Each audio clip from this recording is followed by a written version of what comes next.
Felina mai kako. Welcome to Keep It Aloha, a podcast that keeps it aloha by being FBI. I'm your host Kamaka, and I'm FBI. If you know, you know. We got a special episode in a special location with a very special guest who is also FBI. Let's get right into it. You already know what to do. Check out Keep It Aloha for all of our merch. Leave us a review and all that good stuff. And keep watching for a special discount code from our special sponsor today. All right, let's introduce our guest. Our guest today is a scientist and master hula dancer from the Big Island of Hawai'i. He is a father and cultural practitioner who joined the Marine Corps Infantry in 2005 and served multiple combat tours with the Marine Force Reconnaissance Teams. And then 6 years later, left the military and started dancing for Chinky Mahoe, and since then has become a prominent dancer and composer. This adrenaline junkie loves traveling, extreme sports, jiujitsu, fighting, poetry, philosophy, skydiving, cliff jumping. He's a professional photographer, and to top it off, he's also a big coffee lover. Did I mention he's also an astrophysicist, entrepreneur, and business owner too? He might be one of the most impressive people we've ever had on the podcast, and I am so stoked to talk stories with him today. His name is Leomana Turalde. Aloha, Leomana. Welcome to the Keep It Aloha podcast. How you doing? Aloha kamaka. I've been waiting to do this for a long time. I'm super excited. Thank you for the introduction. I just wanted to say aloha, mahalo for this opportunity. Mahalo everyone else out there. And aloha to my family and my kids. Thank you for letting me come. Yes. Yeah. You could be having a kid in like the next couple hours. Any second now. It's crazy. I got my phone But right here. I'm so always we looking mahalo down. for you. And we mahalo you for coming out here to beautiful Kealakekua at the Honolulu Coffee Company farm. Mm-hmm. It's a beautiful location. We did a tour earlier, so keep watching if you want to see that video. Yeah, super interesting learning about coffee. Yeah, because you're a big coffee person, so every morning, it works out that you're over here, and we got to see how it goes from farm to cup, and it was really cool because I think Honolulu Coffee Company started in 1992, and then this farm I think they came here in about 2008, and since then they just been growing crops. Days, it's amazing. right? Look at this, right? On the hillside, you can't right even see it on rain. the video, but maybe check out some of our social media to see the full extent of our tour over here. Yeah, it's amazing. Yeah, and it's cool that I get to do this episode with another Big Island boy, another Hawaiian immersion in Kona. Hawaii. Yeah, the junk side of the island, but we don't talk about that. Yeah. The hot side. They're not mad. They're hot. Yeah. Yeah, we just get rained on a lot. We couldn't do breakdancing outside on the cardboard growing up in Hilo because the cardboard always got wet. Yeah. So that's why we're a little angry sometimes. Sad. But, anyways, let's get into your whole life story because you have a super impressive life story. I thought I've done a lot in my life, but going over your resume and looking into your life, it's like 3-4 different lifetimes, right? So let's get into it. Where are you from? Where you grad? And what was it like growing up? How's it, Keep It Aloha podcast listeners? You already know we're all about supporting local. And with Honolulu Coffee Company's pure farm-to-cup Kona coffee, grown on the best island, Big Island of course, and roasted in Honolulu, we got a special offer just for you. For everyone that loves listening to this podcast and always keeps it aloha, they're also keeping it aloha by offering free shipping for all kama'aina. Use code FREESHIP808 on honolulucoffee.com and get your coffee delivered right to your hale. No extra charge. Offer's good only until the end of February, so don't be on Hawaiian time and go enjoy some Ono Farm to Cup Kona coffee now. I grew up poor and homeless in Keaukaua, but I like to tell people I'm from Big Island because growing up homeless, we kind of move all over the place. My dad is a master carver, and we travel from Kauai High to Kona to Honoka'a. We lived in Puna growing up at Papua'a in Hilo. And so I grew up in Hilo, mostly in Keaukaua, but I lived everywhere on the island just due to being poor, being involved in the cultural events. I don't like to say events. I like to say, protocol or ceremonies, but the cultural events. And so I'm from Big Island, graduated from Mauna Kea High School. I was one of the first classes to attend Kula Kaiapuni o Keaukaua before they turned into Kaumeke Ka'el, with the same kumus. Yeah, that was amazing to see. So we started over there and ended up in Navahi. There was like 5 people in my class, and my mom, she tells this story where Mana was worried about having a girlfriend, and there's only 3 girls in his class, and One of So, them was your cousin. Yeah, two of them was my cousin, but not close cousin. So, Actually. but yeah, after that, my parents put me in Kea'au High School, my first public school. I got into a little bit of trouble with my friends over there, trying to protect the school from drug abuse and drug use with the other students. I left in senior year, went to Waiakea High School, where I'm a proud Waiakea graduate. To everybody in Waiakea, aloha. We got our 20-year anniversary coming up next year, and I just saw that the people who had their anniversary this year, they all the 5 schools from Hilo. So if we can do that, I want to do that. Awesome. Yeah, after high school, I graduated 2005. Right after high school, my girlfriend at the time, she got pregnant, so I was going to have a baby. And I decided that the best thing for me to do was to find a career. I joined the Marines in December 14th, 2005. I went straight to boot camp, came back home for my baby being born, and probably from the moment I joined, it was just prepare for war, get ready for war. And that was my workup and experience right after high school. But yeah, that's basically the schools that I went to, grew up in Hilo, and then joined the Marines right after high school. Okay. When you were growing up poor, did you know you were poor? Yeah, 100%. Okay. You get told every day by people in your class. Teasing you kind. Look at your backpack, look at your clothes. You get the same shirt as last year. The good part was most of my class was poor. And we all kind of got talked down to like that. And it's not that we got talked to, and that's the good part. But the part was I got to share in the pain. And so I wasn't just suffering by myself. I was suffering with my community. We got told stuff like we cannot read, we're poor, we're homeless. Most of the kids in my class was like that. So I didn't really take it too personal, because I look around and I go, yeah, but that's all of us. It's only later on when I went to public school in 10th grade did I understand where people picked on you because, maybe, my money. And I never understood that part, because I had the biggest smile on my face. So maybe money wasn't the most important thing to happiness. Yeah, true. But yeah. Yeah, I think we learned a lot of valuable lessons in the Hawaiian immersion schools, not just with interacting with others, but just the disciplinary part of it. Having to oli and go to the piko and respect our kupunas, respect the elders, the teachers, and supposed to respect each other. Yeah. But they can't regulate us all the time. Battling with each other is a thing we do, right? And bullying was like kind of a real but to us it wasn't like, I don't know, that's just what I remember from my childhood. It wasn't like bullying, it was just like friends just you gotta deal with, right. Like that's what I thought, when they make jokes like about, I don't know, something you're wearing, hey, about you what so you skinny, did. you swallow marble, you look pregnant, right? Stuff or like stuff that. Like that. Even like it's funny because when I was in Navahi, I would be seen as like the Japanese kid, whereas it's like I leave Hawaiian immersion, I go to anywhere else and I'm the Hawaiian kid. But there's like levels to it. Yeah, because my wife, she's Japanese, she's half Japanese, and everywhere she goes, she's a Hawaiian girl, and I'm like, wow, that's kind of nuts. Because if you went to Navahi, I'd call you the Japanese girl. But we're all Hawaiian, right? Yeah. So that was a cool part. I also remember because my mom would take me to Macy's all the time, and they got like good deals, like 50% off. Whatever. For being Hawaiian? No. We just go to Macy's to get clothes, like before school started, right? And then I remember one of my classmates specifically, he'd always be like, "Wow, Kamaka Diaz, he shops at Macy's. He's so rich." Yeah, you get plenty of money. Yeah. I was like, "Is that rich?" Yeah, it's because of Japanese family, the discipline. Yeah, they get plenty of money. They own everything. Imagine going to like Punahou or like Iolani, and they would be like, "Oh yeah, I shop at Macy's." They're like, "Macy's." Bro. What's that? Yeah, Macy's. We don't wear that kind of. Yeah, JC Penney's. Speaking of Punahou, one of my so Onizuka went to Punahou. I don't know if you guys know who Onizuka was, but he is one of my scientific inspirations from Kona over here as an astronaut. He died in the explosion of the space shuttle. Wow. But speaking of these schools, a couple of my favorite prominent people from Hawaii, Obama, even though I never voted for Obama, big fan. Why? Because he's the president and he's from Hawaii.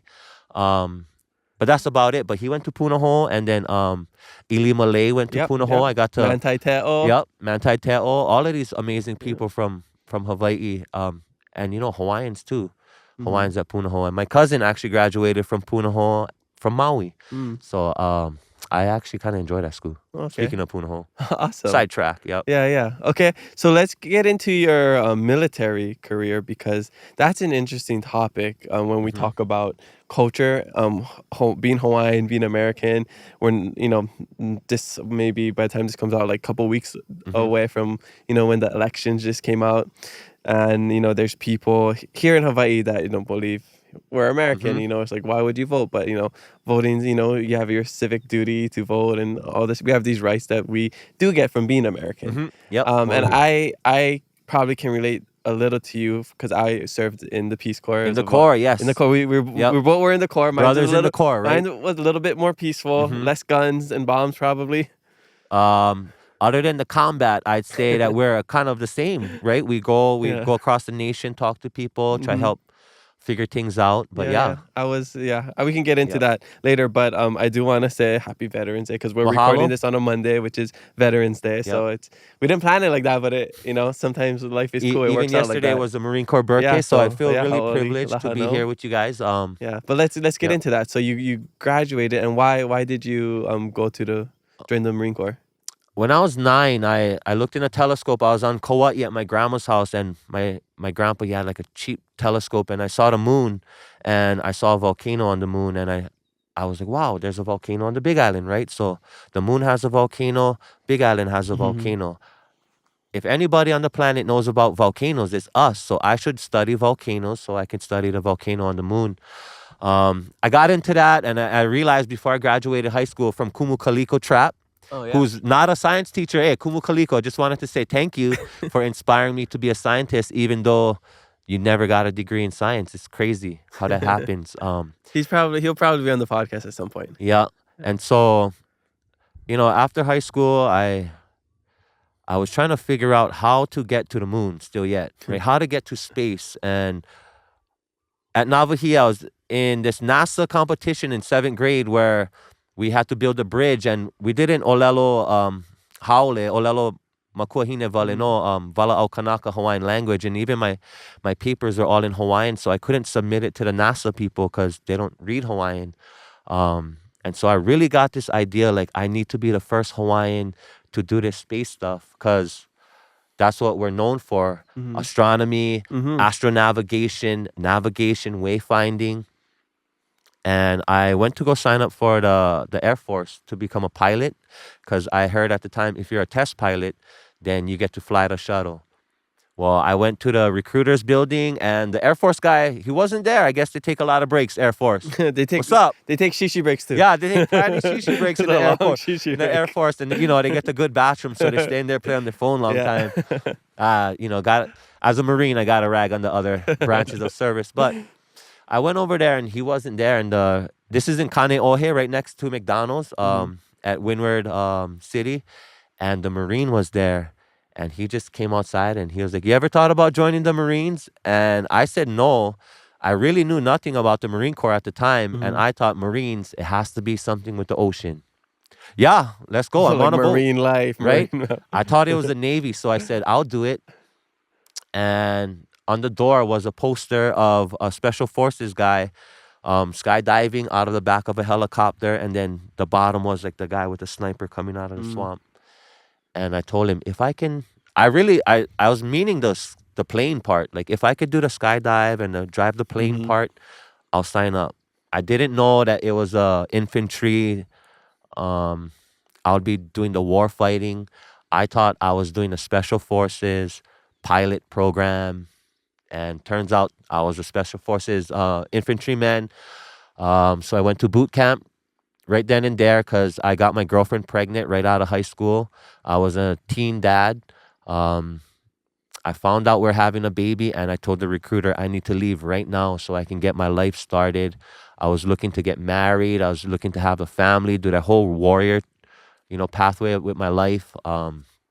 Didn't end up happening that way overall, but I did join the Marine Corps, went to boot camp 3 months right after high school. It was intense. The biggest thing that I had an issue with was being homesick. Growing up. Never had social media when you went. Never have social media. Never have. I think Facebook came out a couple of years after for normal people, because then and there, it was only for college students. Mm-hmm. I spent the whole year training, flying back and forth just to come visit my family and my baby. And it was a really wild experience. But going back to being a Kanaka and being Hawaiian and having our kingdom illegally occupied by these people, and going back to having a vote. I know you had Keanu Sai on, and you guys talked about the legalities of Hawaii. And when we talk about Hawaii being an occupied kingdom, plenty people, maybe even you thought about this, that it's not a legal term. Maybe people think that we're sad that we got conquered, which is not true, right? So conquering a place is not the same as illegal occupation, which if you go back to your talk with Keanu Sai, you can kind of understand, okay, so we're illegally occupied. Why? Because of the process was forged. And so it's not like we're salty that we lost a fight and you guys conquered us, because we're not conquered. Somewhere along the way, the politics of it all kind of got skewed, corrupt, and you self-imposed the system and okayed it for yourself to go through. You basically wrote the treaty yourself, right? So when I look at it, I go, okay, America they took us over by illegally occupying our space. Is that something that I'm emotional about because I hate to lose a fight, right? Because we grew up on the Big Island fighting. So did I lose a fight and that's why I'm mad? No, because I know how to lose fights. I got into fights with my cousins, my brothers, my friends. I win some, I lose some. But that's not what this is. This was, we're going to write this piece of paper saying that we own your home. And who does that piece of paper go to? Well, it goes to ourselves. I wrote it, I take it. And so we get all of these things like voting, American citizenship, these privileges that come with it, if that's what you think it is. But we also have these things called taxes. We also have things that we're bound to into the system, like these ideas of independence, individualism, liberty. And these are all values that come with the American system of being American. So it's really hard to distinguish how I feel as a occupied Hawaiian, which is a legal term. They just don't recognize it for us. And at the same time, being born as an American citizen, because we never chose this. My grandparents didn't choose. They were forced. And that's the difference, right? We wake up one day and someone tells us, oh, instead of being these people, you belong to this system. And I'm like, wow. So it's a real rough patch to get through when we talk about values, right? As a Hawaiian, how can I value being a part of the gang, which is called the Marine Corps? Because it really is a gang. It was started in a bar. 1775, yesterday, started in a bar in Philly. And how can I, as a Hawaiian from an occupied space, be comfortable with joining these people? Who took over the queen at her palace and locked her up? What group of people? Do you know? Some infantry. Which infantry? I can't remember the number. The Marine Corps Infantry. So it was the Marines. So were you conscious of this when you joined, or this No. stuff after, right? Right? When I get told the story, my kupuna said the U.S. military, they don't specify with the Marine Corps Infantry. And so I never knew it was the Marine Corps Infantry. I didn't really know anything because at the time I still only olelo Hawaii up until 11th grade. So olelo Hawaii vale no kuka maka olelo Hawaii maka kula maka hale ike Hawaii ike pono. Yep. And so the U.S. military didn't really have a space in my mind other than occupying force. But when I joined the Marines, every single day at boot camp, they give you a class. Basically, that's all it is military history, tactics. And the first 2 months, I got to learn about every battle since the foundation of America, since Christos Columb, before him, since Babylon, since Egypt, every great battle we studied at. We study tactics. And that's where I really, as a warrior, as a masculine figure in my family that wants to be some sort of hero, I go, I want to play this hero character, but the only way I can achieve it is if I go be a part of that group. And so when I joined the Marines, I never knew that that's what I was doing, right? I joined because I thought I was going to space. But knowing the power that I had on my deployment, that's where I really got to understand, wow, this is what it's like taking over a country. This is what it's like being a part of the occupying force on people that really don't want me here. And why am I in Iraq? Why did I go to Fallujah? Why did I go to Baghdad, Bagram? Why did I go to Al-Assad? And it was to help America do something. Is that the same thing that America did to Hawaii? Right? Is that the same thing the Marines did to the Queen? And so I still fight with it now. And that's why when I talk about it, I try and be open as possible, where I say the Marines is a gang. We got to understand what the gang is about and what we do. The U.S. utilizes these gangs as a force to control assets. Maybe it's a farm. Maybe it's oil. Maybe it's a location of space. Maybe it's something that brings funds to the commerce of America.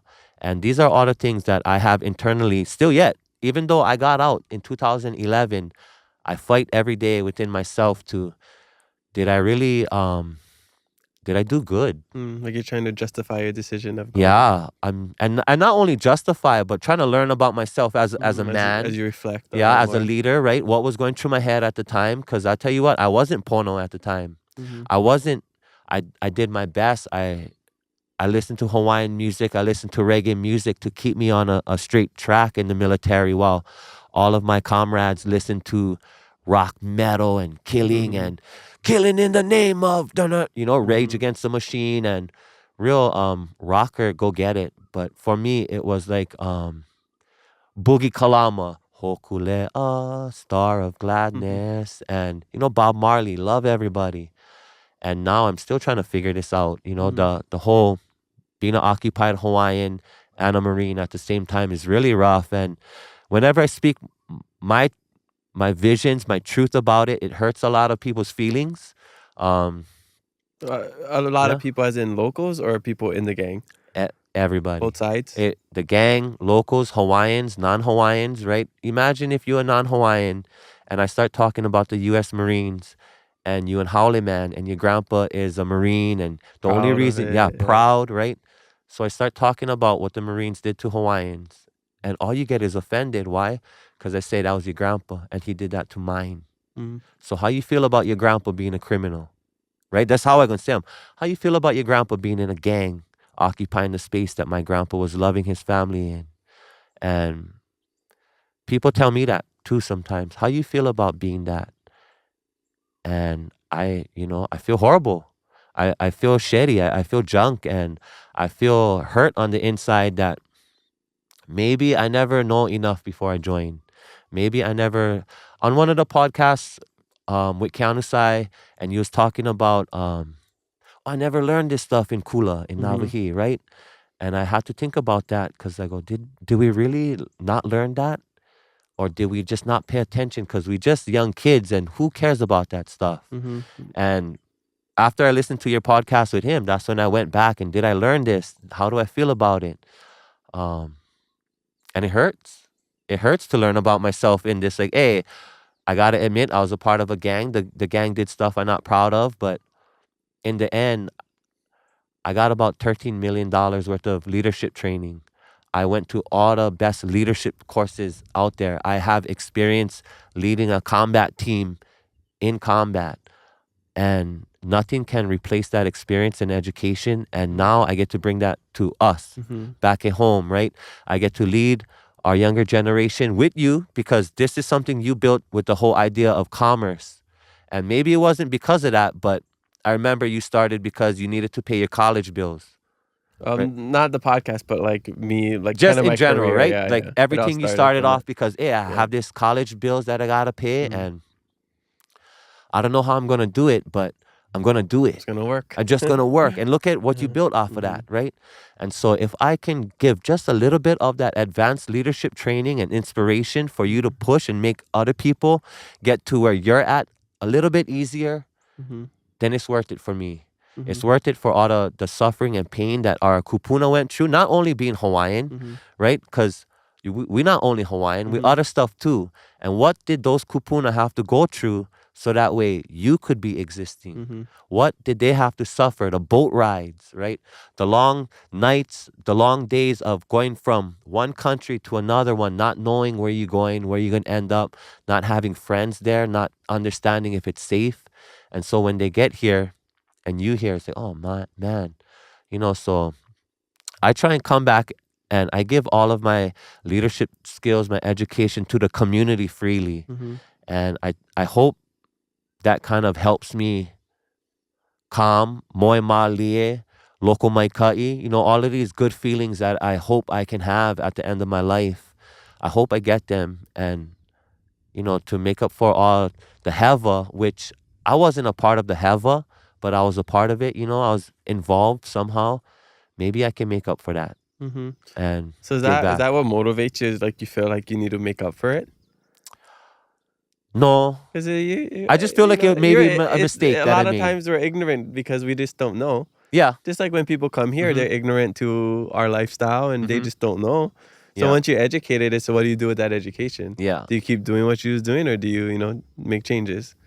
I think at 28, I kind of found myself reflecting and understanding that I need help, maybe, and not help like, oh, I need mental help, just help having the kind of life that I envision for myself. It's not a motivation and that's why I do it. It's just maybe I made a mistake when I was joining and the reason I got in wasn't what I ended up doing, and I did, I saw stuff with my own eyes and I'm like, oh, I gotta fix that. But the reason for me helping is, you ever talk to your parents about why they had you? No. No, you never asked them, how come you and mom and dad, how come you guys got together? Was it, we all have kids. That's the purpose of having relationships, right? We have kids, but did your kid come because you were in a relationship, or did you have a relationship to have a kid? Where, for instance, my kids, they are made on purpose with my wife. I want to have a kid. This is why I'm having them. This is their kuleana. Before we even get you hapai, I want to pule. I want to go talk to our kupuna. And I really want to spiritually empower our future and give our kids kuleana. And so my mom and my dad, when they decided to get together and get pregnant, they had me for a purpose. And from the moment I was born, my dad reminded me of that purpose every day with a simple reminder of, hey, Leomana, I never have you so you can do that. Every day of my life, I wake up. No make plans, Leomana. I already made your plans. I had you so you can help me. I never have you so you can do whatever you like. And that's every day growing up from my dad, and it's not an easy life. If you want to get to where I'm at, it's not easy. Plenty breaking down, plenty hardship, trauma, impose just hardship from my parents just to suffer. Like, hey, you got to do this no matter what. But no, my honor of giving back in my local mai kai comes directly from my parents. My mom telling me that God gave her a gift and that gift was me. And the gift is help. Help who? Help everybody.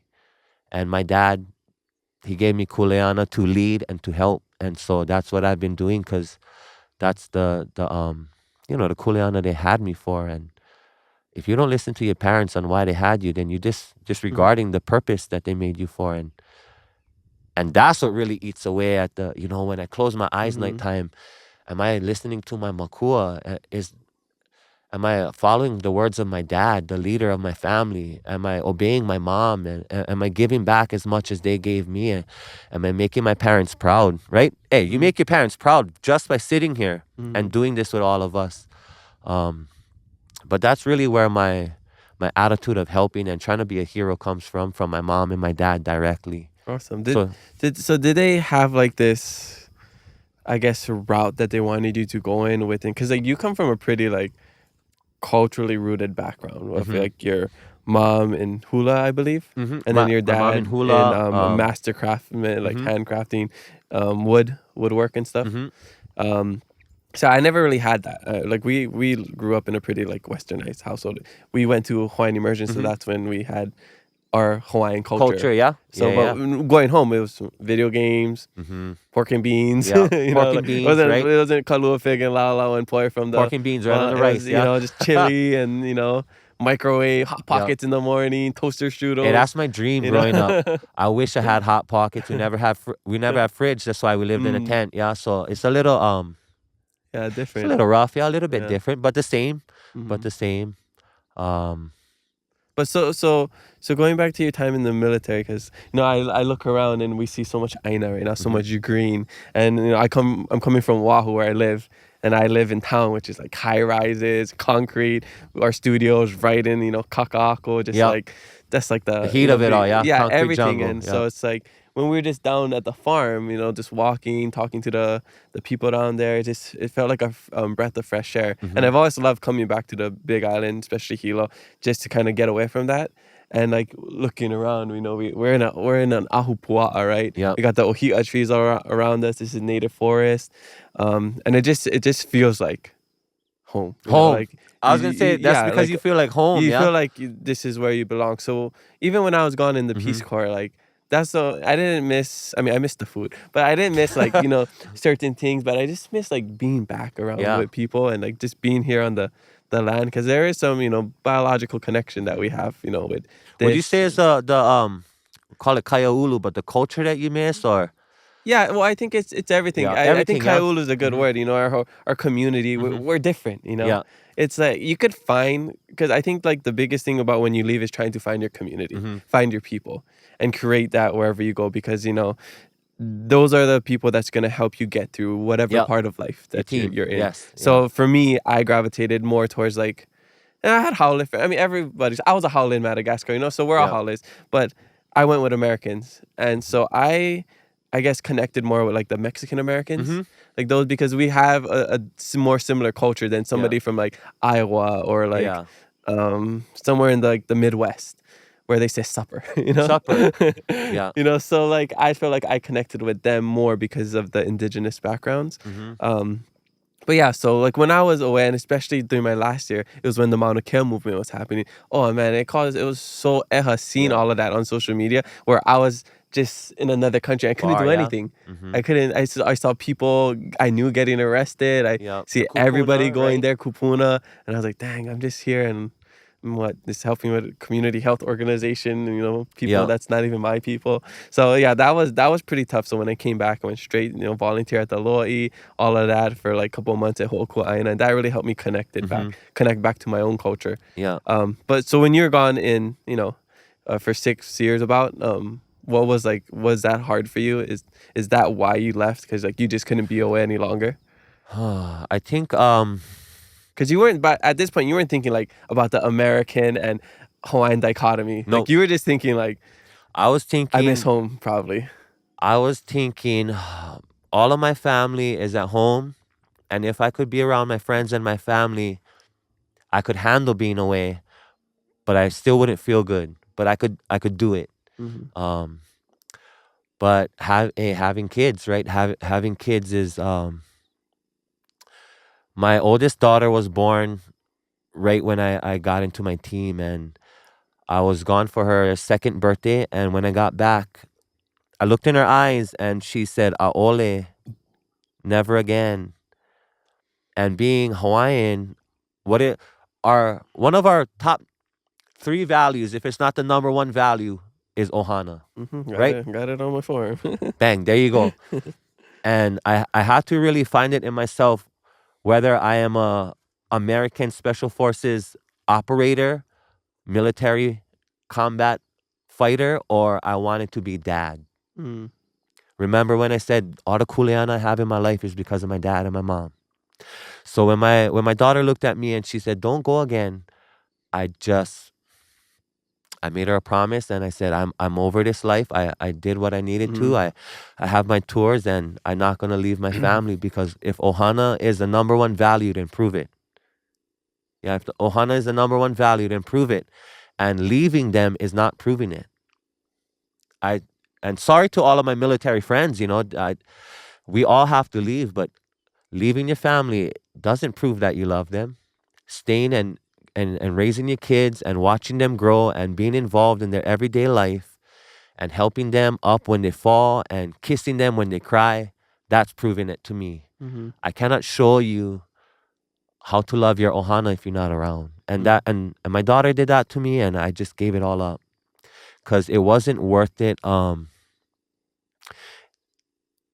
When I look at my life, I gotta always think about values. What is the thing that's worth it for me? And I always try and live through the Hawaiian values of ohana, kuleana, and kulana. Ohana means family. Kuleana means your purpose, why you're here. Not all of us is born with purpose, right? 80% of humans don't find our purpose until halfway through life. Plenty of people that we know don't even understand if their parents had them for a kuleana or to figure out a kuleana. And it's all the same, right? I cannot have everybody be born for a purpose because there's reasons that pop up midway through people's lives that I need you to awamo. I need you to adapt and take on this responsibility for our town. Maybe you wasn't born to do this, but this is the hero that we need. And if you were born for a different purpose, then we got nobody available. And so I try and live by our values, ohana, kuleana, and kulana. But coming back home and leaving the military was 100% about family and keiki and kupuna. So that's awesome. My brother is Yeah. military too, and he wants to, because he works out of Oahu, but he lives over here with his family. So he wants to get out because he misses his family. He flies back every weekend to be with them. How long was he in? Yeah, over 10 years. 10 years. Yeah. Yeah, I know. There's a because he who did he go to boot? There's a whole group of he them. was Yeah, in New Jersey, at Cape May for boot camp. I don't know who he was with though. because I think Jesse Wakana Keely, what's up? Coast Guard. Who else was in the Coast Guard? A couple of people was in the Waiao, what's up? Oh, Kyoto. No. He was in the Navy, yeah. Yeah. So he was in Navy. And this is just all the generations that's kind of similar to our age who went through this stuff. Yeah. Kaina is Kaina, in yeah. Coast Guard right now. Right now, Coast So Guard. Shout out to the Lewises. So shout out to all of these young veterans. Thank you guys for your service, and for everybody older and all the veterans out there. Mahalo, I really appreciate it. You know, even though we, as a military, go around the world and kind of looks rough. There's a lot of things that come out of it that we all use every day, like our clothes. You know, so I don't take it for granted. What we accomplish is just rough, and it's a part of being alive and being a human and going through this experience, right? Of living and dying, and what is your purpose during your time? Because we all are gifted with one lifetime to achieve stuff. And so hopefully, like going back to the military thing, I got training, leadership, discipline. And so hopefully I can bring that military training, discipline, and leadership to our community, our Kaya Ulu. And you kind of already do. I mean, you teach hula now. You have your own halau that just opened. You have businesses. I mean, you're a community leader. You recently ran in the elections. Hopefully next time you get in. So you are using all the tools that you've gathered in your tool belt and busting them out every time you have the opportunity, right?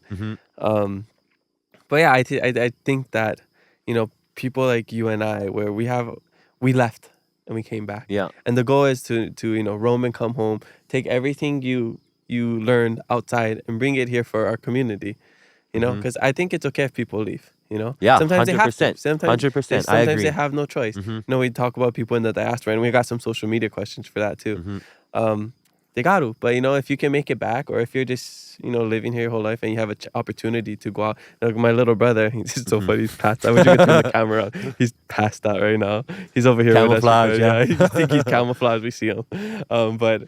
Yeah, he went to London and studied abroad. You know, I studied abroad in Spain. Then my little sister Kanoi studied abroad in South Africa. Then he studied abroad in London. So it's like, you know, you just need that one person in the family to kind of just start the trend, get the ball rolling, and then it becomes kind of like a habit. You know, same same with like financial literacy, same with generational. When you have that one person in the family that breaks the chain, or creates starts that interest, the then, avenue. It trickles down to the rest of the ohana. And like for us, especially what you're doing, you're an example to your keiki and like their keikis, and showing like, oh, Grandpa Leomana, he's the one that went to, he was in the military, he served, but he became a hula, he astrophysicist. We can get into your whole life story.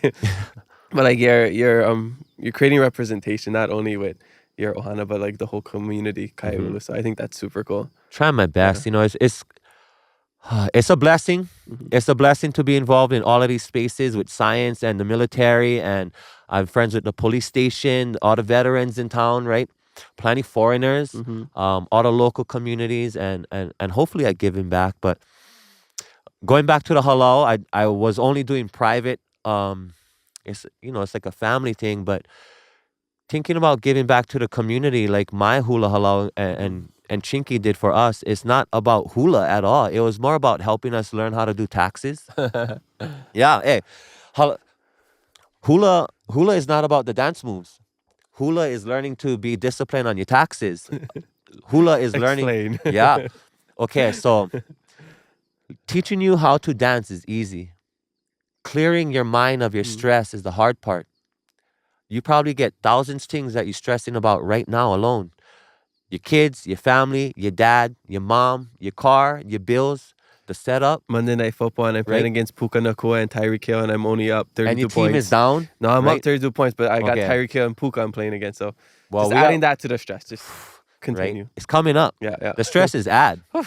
So try not to think about it. Yeah. So, the stresses add up. And where was I going with this? Sorry, I interrupted you. Yeah, so I'm sorry. Well, we was going with football, and I'm like, well, all the Lions suck. All the stresses and hula, what they teach you. Yeah. It's more than just hula, learning hula. Anyway, sorry about saying the Lions suck. My hula brother, Chinky's son, his team is the Lions, and I think they're actually doing really good this year. They really just lost good. their last game. Yeah, they just won their last game. Oh, they won their last game. game. Okay, by like a couple points, because I've been watching them, and shout out to the Lions team. But yeah, Chinky, he helped us become financially literate. He helped us be disciplined and know how to show up for people. And don't say yeah when you're not going to show up. Don't agree to things if you're not going to lead. When you show up to everybody, help build them, right? Like if I come, I'm not coming to be a guest on your show. I'm coming to help with whatever. Hey, you need me for whatever you need. I'll put the generator out over there. Yeah. And so I can teach anybody hula and how to do all of these motions, which is simple, if I clear your mind out of all the other stress. If I teach you how to be a good parent, maybe you're not worried about your kids. If I teach you how to be a good partner, maybe your wife allow you to go to practice 3 nights a week for 5 hours, because we mandatory 5-hour practices 3 nights a week. Would your family allow you to be gone for 5 hours? I hope not, because I don't want to be covered. So to have, because to have that free time, you got to be on it with your wife, with your kids, commitment, right? With your job, and then traveling the world as an artist. We gotta like, hey, boss, I need a week off to go to Japan for what? For entertainment. Ooh, and then I need a week off for Mary Monarch. I need a week off for I gotta go to Mexico next week. There's a million hula dancers in Mexico that need us. And so this is the kind of things that Chinky, as my kumu, he helped me understand how to be a dad, how to be a leader, how to do my taxes, how to be real business oriented. So that way I could grow my life and not my hula skill. And that was just a byproduct of everything that you did. Hula was the last thing that we took care of. Why? Because we gotta be pono, so that way our brains can be stress-free, so that way we can take in the education and do what Kumu tells us. Because, hey, most of the days you go to practice and gas is $5. Whoa, I only get 20. I gotta cost 100 for fill up, right? So it's a lot of stress, but my leadership really comes into play when I want to give back like my kumu. So I decided, hey, January, I'm going to open up halau to the community and not just my family. I'm going to open it up to anybody who wants to join, not just Navajo students because my kid go there, or not just people who live in Keaukaha, not just Hawaiians, right? Because I taught Japanese in Japan. I taught Mexicans in Mexico. I taught Germans in Europe. And these are all non-Hawaiians practicing a Hawaiian cultural thing. So hula and halau is not only for Kanaka. It's for everybody looking to utilize our values and put them up a notch higher in the things that they want to accomplish with their lives. And it's through discipline, hard work, dedication, and that's really what I want to teach. Hula motion, sure. Singing, sure. Arts, sure. But it's really more about leadership, teaching young parents how to be better parents and transition to kupuna status, and so hopefully that's what I can give back. And that's my goals, really, as a kumu. Yeah. It's cool you say that because in Hawaiian immersion, we're taught all these things and we have to do it. It's all mandatory. All these performances, working in the mala, preparing food, olis, singing, like everything. And I hated it. I didn't like it growing up because, I was interested in other stuff. And, you do it your whole life. You're like, I got to keep doing this. But it's funny because, you say you join hula, but you don't learn hula. I mean, you learn hula, but, there's more than that. And I feel like I always look back on my foundation of Hawaiian immersion that taught me discipline, that taught me lokahi, that taught me ho'ihi. All of these things that I didn't know I was learning, but I was learning. It's just simple, stand there, chant with your friends. Exactly, but it's like, every day. Can you stand up for like 20 minutes in the morning when you're hungry, when you're tired or in the sun, especially when we have the tsunami. And what if you got to stand in the front? We have to walk when they do the tsunami Airport stuff. Warning. Yeah, exactly. I remember that. I love that, standing up in the front steps. Kyoka Elementary. Yeah. But and not unknowingly, it taught me a lot of very valuable life lessons, and it built my character. Even same with sports, all of that. So I think it's cool that our Hawaiian culture kind of does that. Yeah, it does. And not even Hawaiian culture, like a lot of things in life do that. I think if you get into some of the more native cultures that hasn't been, the American culture kind of skews everybody because the values and the top 5 values are different. Like the Hawaiian values is not in the top 5 American values. So when we look at each other cross-culturally, we want to do different things. To our Hawaiians, it wasn't so much about commerce, but now it's about commerce. Now it's about business, and we got to learn these things.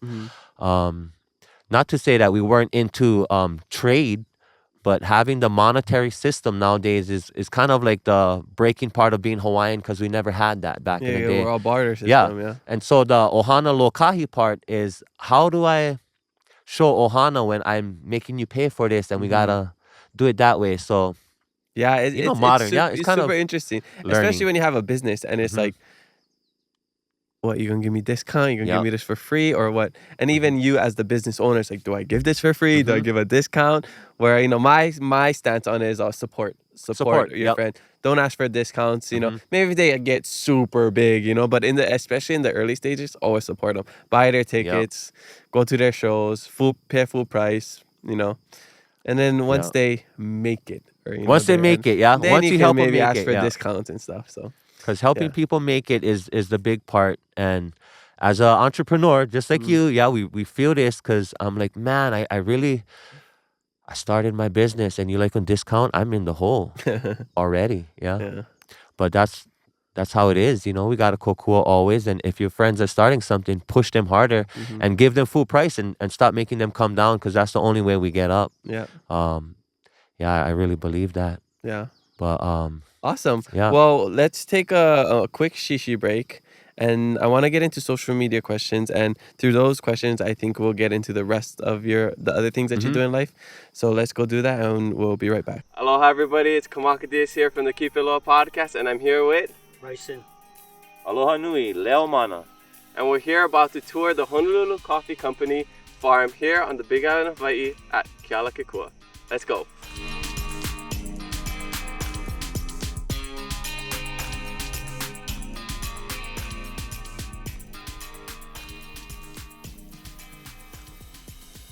All right, we're down at the farm and Bryson's gonna show Leomana and I what goes into harvesting. Everything is hand-picked, so they put a lot of work, a lot of aloha into every cup of coffee. So let's go check it out.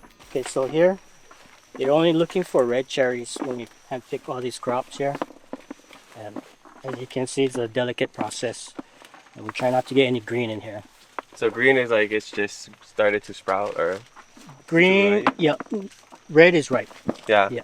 So, But how long from when it's green like that, does it take to turn red? okay, so it's basically from flower to ready to pick 9 months. Okay, like un bebe. Yeah, uraja. When we prune our trees, we do it by sections. We leave one vertical, and we cut all the rest down to help the trees still nurture and grow. Okay, yep. So if I just kept eating some of it like that, will I get like a No. caffeine? No, it's not. Yeah. Not like drinking coffee. Right. Okay. So when you roast is when we bring out all the other stuff. Okay. It's a whole different process. Yeah. Coffee. And where does that happen? The roasting? At our cafe in Honolulu. Oh yeah, the one right. Yeah. Because they have the roaster right in the middle. Yeah. And So how long have you been here? 13 years. Oh wow. So 2012. So yeah, a little bit after that. Yeah. Wow. And how many locations do they have Honolulu Coffee Company? Farms, we have 2 locations of the farms, which is here and furthermore south in South Kona. Coffee companies, cafes, we have on the 4 main islands, Kauai, Maui, and over here. Yeah, and then Oahu. Yeah. Oahu. Yeah. And then what? And then outside of Hawaii too, like international. Yeah. Yeah, we have in Guam, Canada, and Japan. Wow. Yeah. That's crazy to think that it starts from here. Like everything starts from here. Yep. Like this tree, then they got the little beans, and then you roast them on Oahu, Yep. and then it goes all the way to Guam, Canada, Japan. Yep. That's crazy. To see it in person, I think it really hits differently. Yeah. Tastes more better. I know when you see all we I know. I'm not a coffee drinker, so maybe now I have an appreciation of coffee, and I'll become a coffee drinker. And the way we produce our coffee is we try to follow the specialty coffee standards. So, yeah, we don't have bad crop. We always try to produce the best we can. Nice. Well, I guess Industry standards. the question is, how do you like your coffee? I like my coffee ice. Ice? Yeah. With a little pia on the front? Roger. Put it on there. Check Yeah. if it fits first. How we hold this around the way? Oh, it looks natural. Actually, I come from a farming family. Right there. I think. So this Yeah. There you go. usually this is up high. Inspect right there, but yep. Yeah. Okay. Can. So just pick the reddest ones, or like, Yep. does it matter if it's dark red or? No, we want that. That's good. Okay. Oh, okay. So this is a perfect. Yep. Pick 'em. Yep. Yeah. Yeah. No, use. Just like that. Yeah. That's that. Okay. I hold them. Teamwork. Yeah. Normally Hana nui ke alu ia. Alright. Normally what you can do is more one partner. They usually hold them under their arm Oh, okay. to keep it kind of. Oh, and then like it Yeah. works as deodorant too. Yeah. By the Right. time you pow, then you Yeah. smell like coffee. Yeah. Yeah. This is make tronette. This is Yeah. how I fix my tronette, I use my leg. Yeah. And there's no technique. You just pull them. Yeah. So basically, almost like how if you're good at texting, Oh, okay. that's how they normally fix. So bring your basket over here. Okay, get your phone out right there. Okay. Yep. On the teclado. Okay. Wow. Oh, I never expected to be so good at job. texting like Give me a that. job. That's too much. Ooh. I could do this all day. Kind of therapeutic, huh? It is. What is the transportation time from putting it in the plastic bag and then Daily. daily? Okay. Yeah. With the hot sun, with the water Yep, and moisture, yeah. Yep. It's gonna start fermenting Yeah. in the bag, which we don't want. Okay, so Kona coffee. That's someone's name and every coffee grown in Kona. No. No? Kona coffee is the region. Okay. We have Hamakua region, we have Kau region, Kona region. You have Maui region, you have Kauai region. Why is Kona like the most popular Kona coffee? It's basically due to the soil, Hmm. the compost of the soil. Yeah, it's like rich organic, Yeah. volcanic soil. And the first that they planting was in Kona. Yeah, first Oh, planting wow. was probably From who? Do you know who? Japanese. Japanese? Yeah. From Harbor. Yeah. From Harbor. Mhm. Oh wow. And then the trees were typical. So this farm, These trees. this is the variety of the trees is typical. So Cool. So what are we looking at right now? Okay, so this is the process of how coffee is from seed to cup. But we're gonna go backwards because we're from plant to cup now. Mhm. So you start off as cherry. Then when you take off the skin, the cascara, then it becomes parchment. So this is dried. That was peanuts. Yeah, No. looks like it. Yeah. And then from here, it's like rice. So you husk this. So it's a husk, yeah. Wow. So it comes from here, and then that's what we call green bean. Oh. Okay. Then from this you roast it. And what was this one called? Parchment. Parchment. All right, we just finished the tour. Mahalo Ryson for showing us, Yeah, giving us the mahalo. lowdown. Easy, my brothers. Yeah, that was amazing. We're gonna go record an episode with Leomana now and talk about his life. Shoot. Let's get some coffee. Yeah, and some lunch. All right, we're back from a quick shishi break. Let's do a little rejuvenation break. That's some good coffee that I'm drinking. You know, and this is actually on this cup. Oh yeah, you see it, right? Yeah. Yeah. You guys can see on this cup. Don't spill the coffee, but it's Maybe the put it background. closer to your face because it can show in your Oh, there camera. you go. Yeah, there you go. Right here, this is the Yeah. background that we're sitting in. Yeah, And it's pretty cool. yeah.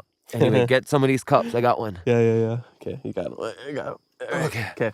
All right, let's get into it. First question comes from _Ikaika_. This person says, will Leomana be the first Hawaiian to venture out and explore outer space? I hope so. I really hope You would so. love to go to space? I If would- you had the opportunity, you'd go like... If you call my vahine right now and you ask her, she's gonna tell you that we're going to the moon. This is a deal I made with her a couple of years ago when I told her I'll give up everything to have my family, and in 20 years when they have moon missions, you gotta tell me that we're gonna sign up. Mm. And so I don't know if I'm gonna be the first, but I'm on the way there. I have a couple of people in the astronaut program right now that I'm in communications with. It's one of the reasons why I stuck with astrophysics. I won a NASA award for rocket engineering. I won Rookie of the Year in rocketry. And, you know, just my hunting abilities, my mechanics abilities, I'm hoping that I get selected, right? Because you cannot just go because you like. You got to Yeah. have skills. Or you get 100,000 followers on Instagram. Right? Because hey, that's really another way to go. Oh, actually? Yeah, they're trying to do like a moon mission. Like an influencer. Yes. thing. Hey, SpaceX had 60 seats that sold to a billionaire, and he was gonna put Steve Aoki on there and a couple of the top influencers on the planet, so they could write, like, make content for space Wow, travel. that's crazy. Yeah, kind of like Mark Twain. You know Mark Yeah. Twain. So Mark Twain, he wrote the books and stories like promoting America. He was good friends with Illuminati and Kalakaua. And I think he even had a house right around here someplace, Mark Wow, Twain. that's crazy. Yeah, so Mark Twain was one of the writers that stopped over here and helped build the script for America. Wow. So, Okay, yeah. well, we hope to see you there. Space, Live let's go. stream 'em. Call me up, Elon Musk. All right. Next question comes from plant_zaddy_J. Is that a J or I? J, I think. This person says, ask him to prove he's an astrophysicist. I don't know how you do that, but I thought this question was funny. I was actually gonna, like what kind of proof? Like my I don't know. my transcripts, because I was actually gonna bring you all of my transcripts because in my astrophysics classes, that's the only straight A's that I got. Other classes was B's, and so I wanted to bring that to you. But You don't gotta prove nothing to me. if you just go on Google, right? Go on Google and you Google type it. in Leomana Turalde, Gemini Observatory, Project Scabs. You know, when people think about astronomy and astrophysics, I'm not the guy that's outside looking at the stars. That's not, it's kind of bummers that that's not what it is. What it actually is you go to school, you get a degree in physics, astronomy, maybe chemistry, maybe biology. And then I learn all of that just so I can be a computer coder, because it's the computer codes that controls the telescope that takes the picture. Boom. It's the computer codes that analyzes the FITS files, you know, and it's just one pixel at a time. And so astrophysics is not the primary thing that I use. It's actually computer programming. So I'm a computer programmer that has to learn astrophysics to program the computer to take the picture of space. It's kind of That's kind of it's crazy. intense, right? Yeah. So how did you get into that? 'Cause I want to get into that story. How did you become an astrophysicist and start working for NASA? Well, the whole going to the moon thing and joining the military, I was on Mauna Kea, just with the guys in Kuleana, Mauna, right? Protecting Mauna Kea from more development from the 30-meter telescope. And this is before the big 2019 one. Hey, this is before that, yeah.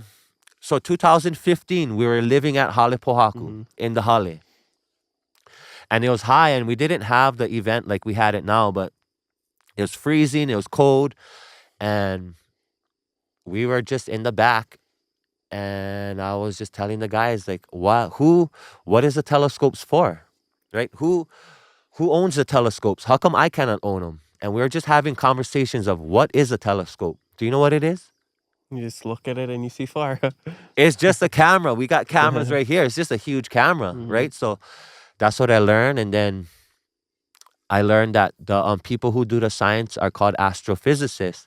And before I learned the title, I always wanted to be, I never knew that that's what it was. I was studying the moon, but I didn't know it was physicist. And then I just had an idea like, nah, bruh, I was in grad school for psychology. I just got my degree on Oahu.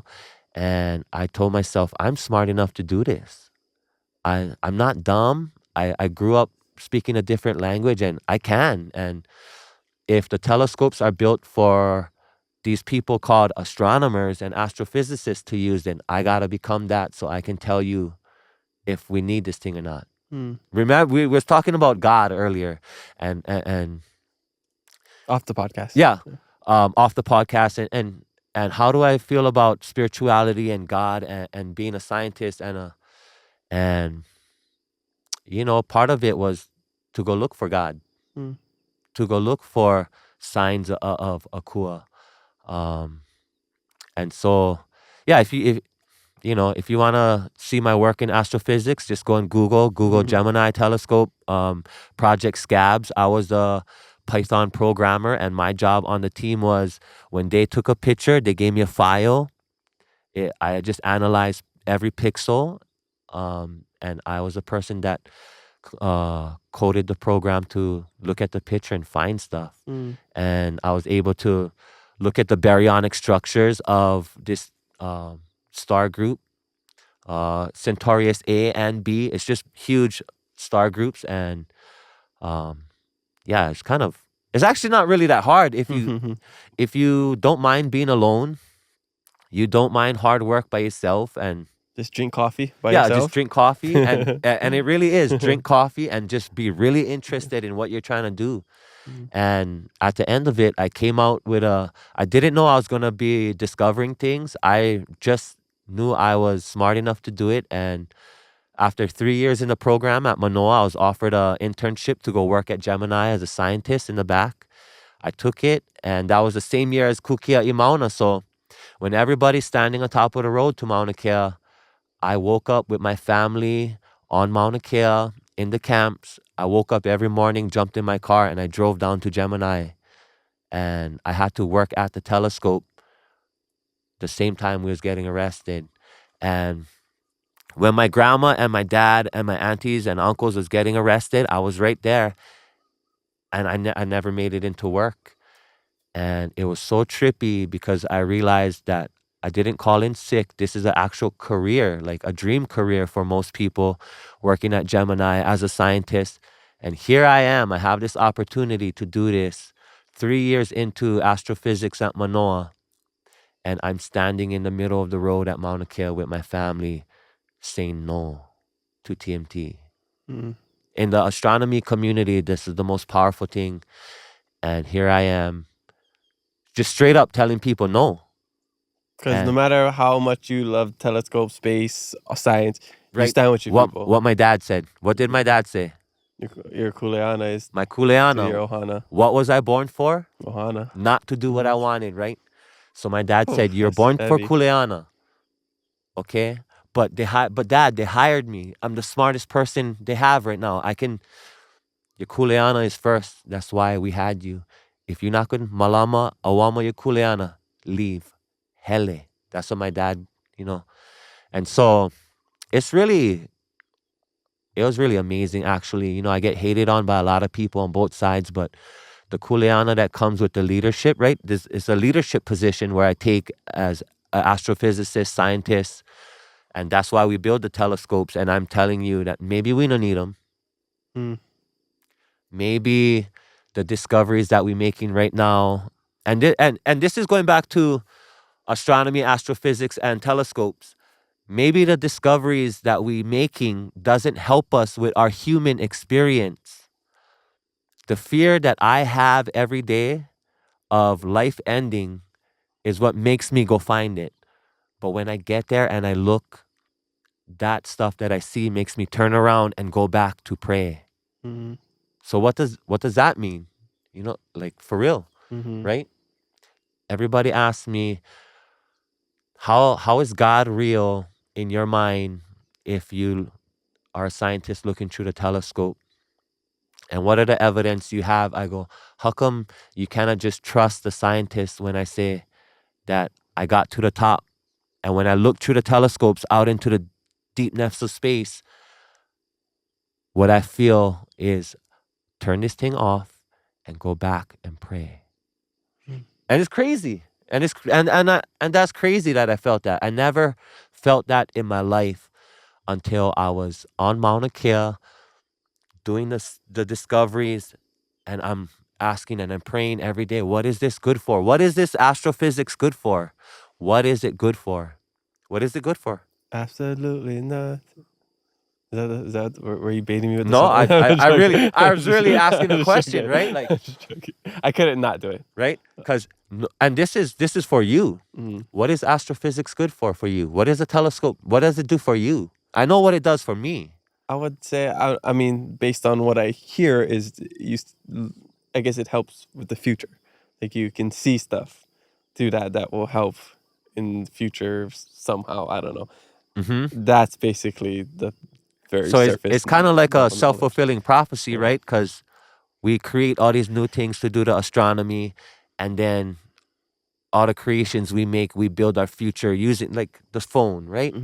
Is a phone really making our lives better? No. Is any of this really making our lives better? I really don't think so. I think convenience is the answer, not right? better.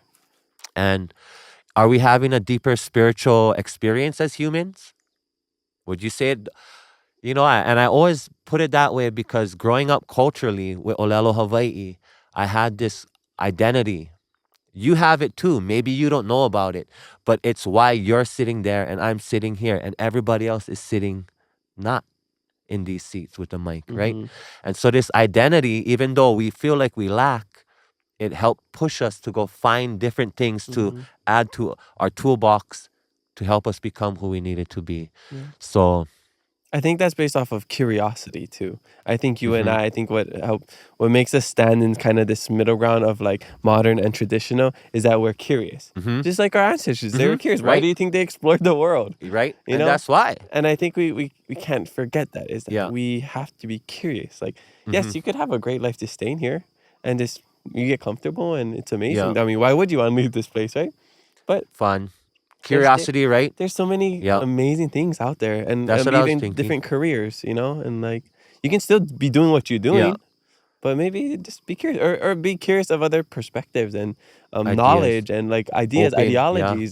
Just don't just. There's plenty out there. That's why it's kind of crazy. It's kind of crazy how many people live different lives and think about reality in different ways, and if you're not exposed to the openness of the world, then you don't get to learn about it. Yeah, exactly. And that's what it is. Learn. There's so much to learn. Right. Yeah. And even if it's not something that you're going to implement in your life, maybe not doing it is what you implement in your life. And what we was talking about earlier, where people from your family go travel outside, and we was talking about being open to that.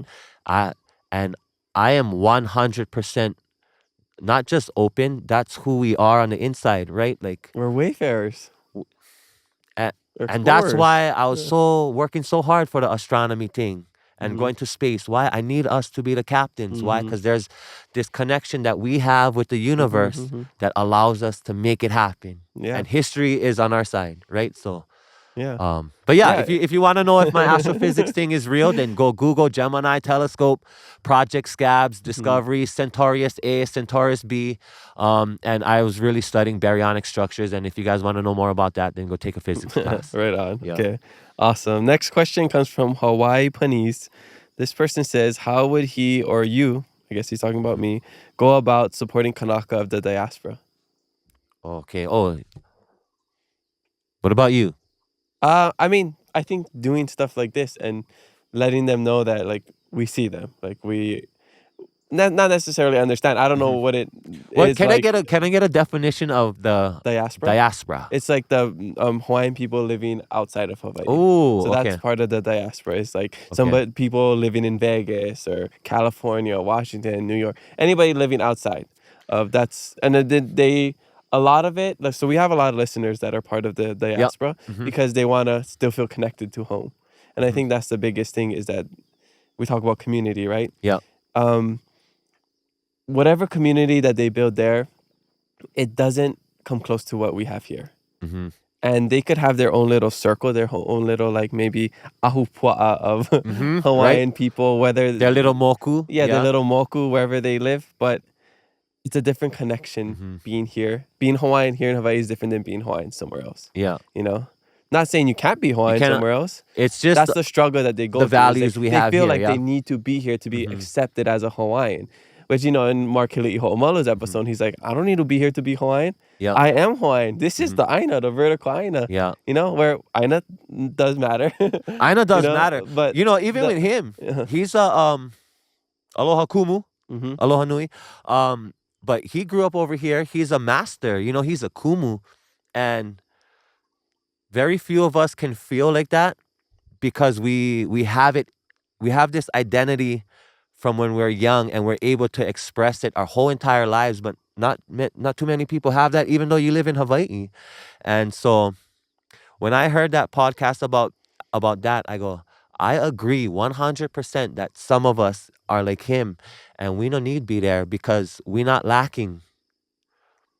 But we started off life not lacking. And then you become a loea, a kumu, the source, and people come to you. So, if everybody was available to feel like that, they wouldn't go to someone else and call him kumu, right? They would just live their life, and just, being Hawaiian means living your life as a culturally Hawaiian, true your values. And you don't need to go to a kumu, but because people feel disassociated, they go find Kumu Mark and go, hey, you're so strongly connected. I got to connect through you. I cannot just connect through here because I'm not that strong yet. Maybe all of us can find that mana and maybe not, but it's not all of our kuleana to be that mana, right? Plenty of our kuleana is to be other things. Your kuleana is to be Leomana. Yes. Yeah. And hey, I only adopted that name later on when I learned what it, that I had a identity crisis of accepting the feminization of the name Leo. But my one tip for people in the diaspora is I open halau in January 2025. You guys can email me to get on this list. The reason I am saying this to all of you guys out there is because my main goal is not to help the people here. We're home. We have the home identity empowering us. My main goal is to have a home base and open up portals out in Henderson, maybe in Vegas, in Seattle, in Texas, where all of the Kanaka live, and start halau there and live there part-time.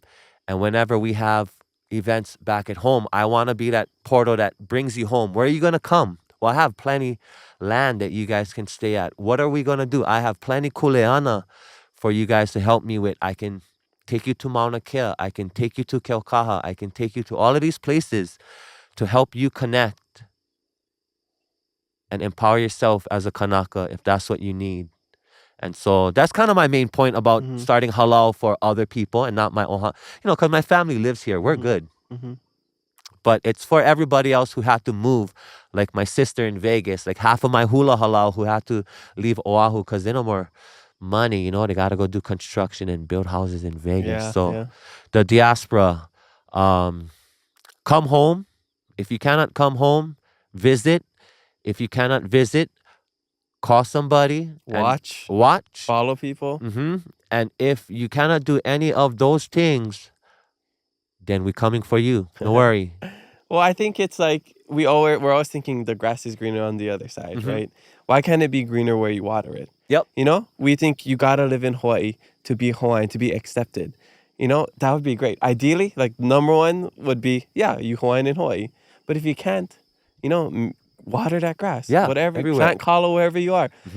If it's your backyard, if it's, starting a hula halau, if it's just doing a Hawaiian group with any Hawaiians you can find wherever you are, whether that's in the continent or whether that's in like South America. Going and watching Moana. Right? Whatever. Nah, but serious. No, watch right? anything that can keep you feeling like you're at home. Anytime, when I was in Madagascar, I just listened to music from here. It wasn't Hawaiian music. I wasn't listening to, like Kelly Irashel. Anything that mentions the place, It was reggae. It was, Justin Kavika Young. It was Justin Young. Yeah, it was those things that just helped me feel like I was still home, still connected. And with the beauty of social media where you can just follow people and you see stuff, just I think that's one way we can support. And like I think this, when people hear this, they're like, they want to know like they don't have to feel ashamed, like they left, like they're any don't feel ashamed. If we're all a team, if we're all ohana,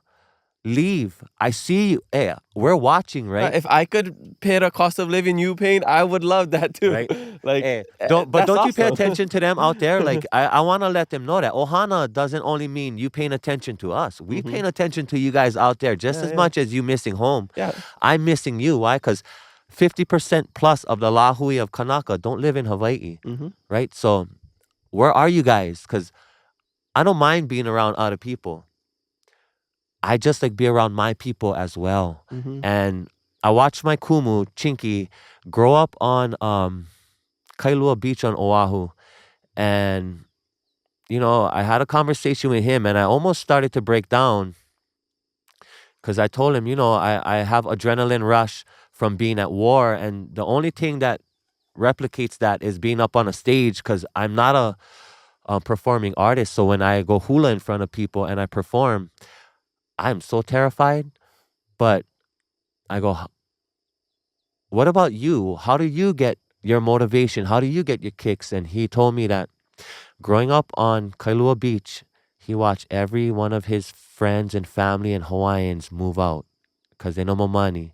And now he's the only Hawaiian there. He's the last Hawaiian right at the beach. And everybody that lives around him is not even from Hawaii. And not like you're not Hawaiian, but you wasn't born here and you moved here after you were 30. And so there's no relationship with any of them. And now you alienated in your own home. And so, having that conversation of being alienated in Hawaii and you Hawaiian is real eye-opening. And I come back home to Hilo and I see that happening and I go, man, it breaks my heart. And I track where all the Hawaiians go to now because I'm like, man, it's breaking my heart. Move home. But they got kuleana up there. They 100%. As we welcome them back here, whenever they come back, they can welcome us whenever we go over there, and they can hold it down. They can make their own little Hawaii wherever they are. Yeah, it's just like paradise. And I don't forget, hey, we're migrational, navigational. We're originally, we're not from these islands. I mean, some people tell us that, and then some Akua tell us we're from the stars, and we got beamed down to these islands. Plenty of people still believe that kind of stuff. And sometimes I do, and sometimes I go, I really don't know. But, that's my... we hope that answers the question. I hope that answers the question. Sorry, it's a long answer, but... it's not an easy answer. I'm really trying to help people out and totally motivate them and get them on track. Yeah, we all ohana. Whether you agree, disagree, you into something else that we're not interested in, well, ohana. Mm-hmm. We get the koko and ohana. Yep. Yeah. Okay. Next question comes from Kale Onalani. This person says, "What does he think his role in our islands while being sorry, the sunset is like so nice right now. I'm just like I see it in the corner of my eye. I'm just like, I just feel blessed right now. Kale. I was like, ooh, Kale Yeah, I was Onalani. just Sounds like- like a singer. We're gonna go till the sun sets, so you guys are gonna watch till this gets dark. Yeah. If you're just listening, then it don't matter. Okay. Sorry, I just got distracted by the beauty of Hawaii. Kaleo Come home. Onalani says, "What does he think his role is in our islands while being illegally occupied?" I tried, I ran for county council mostly because when I went to Maui, it broke my heart at seeing the government's reaction to the Lahaina fires, right? Like, I don't talk up. I have a big social following. I don't talk up against people unless you are a politician. Even if I don't agree with you and I don't like you, I don't say things publicly because it doesn't help. But the politicians, I don't mind naming them, name dropping, and blaming you because that's your job. It's their public service. Yes, your job is to fix our issues, and if that's not why you're there, then you have a. But going to Maui and helping with the Lahaina fire, I was real disappointed in the politics, the government in their aid. We had to fucking bring in. Sorry for swearing. Okay. We had to bring in a boat from other islands. I flew on a helicopter from Big Island to get there because they were not letting people in. And so I had to call up my friends when I got to Maui that were the Jaws towing crew, Kai Lenny's crew. Hey, bro, can you guys please get me a jet ski to take me in? Because the government is not letting official search and rescue teams in unless it's that team. And so they got me a boat in, and I really learned a lot about the way government ran itself and who's in charge and why they do stuff. And it kind of broke my heart where the money, the resources was going to. And we all know that the firefighters ran out of water. We all know that the land got taken. We all know all of this stuff. But how did it get there? Right? Like, how did it really get there? Somebody on the planning commission had to do that. Someone in the county council had to do that. The mayor had to advise all of these people. He had to push. He had to go lobby to the county council to pass these bills. And in the long run, I really see myself as a kumu. And hopefully I get into politics and maybe I might get elected. Whether I'm elected or not, I play a role in the politics of the island. I know that after this past year that I don't gotta be an elected official. You just get a lot more mana that way, and you get paid to do it, so you're not distracted, right? But hopefully, alongside being a kumu and leading our community through being a kumu of a halau, hopefully I get to be a politician. Hopefully I get to run for county council again and I get elected and we can make some changes that's better for all of us. And when I say all of us, I mean all of us. If you live on this island, you are my team. I need all of us to accomplish all the goals that we have for sustaining ourselves here. But that's really where I see myself in the long run. Being a kumu of a halau in our community to help our future generations become financially literate, to help instill discipline and leadership, and then hopefully politics. But I put politics as an official government politician second to being a kumu. Because that's the mana of the position, yeah? Yeah. Well, hopefully after this, you gain a lot more followers and people in the district that will support you during your next election campaign. Hey, sorry about the politics. I never wanted to. Oh no, we can talk about it on just here. Just talked about politics a couple episodes ago with Brickwood. Yeah. Okay, talk about whatever you want. I never. Sometimes bringing politics into podcasts and stuff is a little. Especially we got over it. We can do whatever we like. Okay. If you voted for Trump, if you voted for Kamala, I don't care. You can talk stories. Whoever you voted for, doesn't matter to me. It's kind of it's crazy how much people don't vote. Yeah. And well, I think it's our younger generation that we need to get up there because it's a lot of old people that are voting. I thought that before too, and then I looked at the registration stats in Hilo alone, and for my district alone, only 5,000 people vote. How much? That's how much people you think get in hilo? 5,000? yeah, Yeah, more, maybe yeah. like 57,000 right now. Mhm. So there's only, Wow, that's so yeah, low. right? And that's when I'm like, how come nobody is voting? And people would say, oh, because it's rigged. And I go, yeah, it's rigged because your vote counts. Mhm. Like your vote really does count. That's why we got to rig it. Mhm. But I hope that's an incentive for people to go vote because it does count, you Mhm. know? But that's why they got to steal them. So That's funny. Okay, right on. Next question comes from constantly wrong. Constantly wrong. This person said, "Is broke them out grinds your fave?" oh, okay, and I'm not going broke them out grinds. You know, when I take broke them out grinds, so for some reason I think about noms. Oh, This is not. yeah. This is not a. No, I know the noms people. I'm not pushing noms. Hey, No, noms, I push love you them, guys. push them. We love noms. Yeah, My I know friend, all them. Yep, I know all okay, of them. yep. My friend Jen, Yeah, huh? you know, Jen, Kama, yep. everybody. A shout out to them. But when I think about broke them out, like broke them out, my mouth starts watering, and that's the breaking part. But I The think, emoji where it's like, yeah, yeah. like what is it? And I think about the lihimoy seeds, and I Yeah, think yeah. about the dry crack seed shop, you know, right over there by Sprout. And I think about the gushers making all the lihimoy Mhm. gummies in your mouth, and I cannot fight that broke them out. That's- But broke them out food. 100% fresh ahi from any ahi dealer in Hilo. Grab a lemon from the tree, ahi panko, boom, right on top of the rice. That's broke them out. So, and that is better than any other food out there on the market. I think so. And if you don't agree with me, then come to my house on Fridays and I'll cook you some. Oh, and then we have a talk after that. All right, let's Yeah. go. Or else I come to your house. Meet me on Oahu at Yeah, Kamaka's house. can. I got some space that I can reserve for I'll everybody. definitely come over, cook for you guys, and host a dinner Awesome. if that's Let's available. do that. All right, we can go farm to table. Farm to Food, table. farm to table, coffee, farm to table, everything. Well, not farm. We go jump on the boat and I take you in. Ocean to table. You know, plenty of the Kulakaya Puni students, they become the ahi fishermen, and right now, you know, they give us a deal. So I just wanted to send a shout out to all the local fishermen who give us an ahi deal. If you go in the store, it's about 16 to 20 pounds for poke on ahi, and these guys are selling you $4 a pound for the whole fish in Hilo.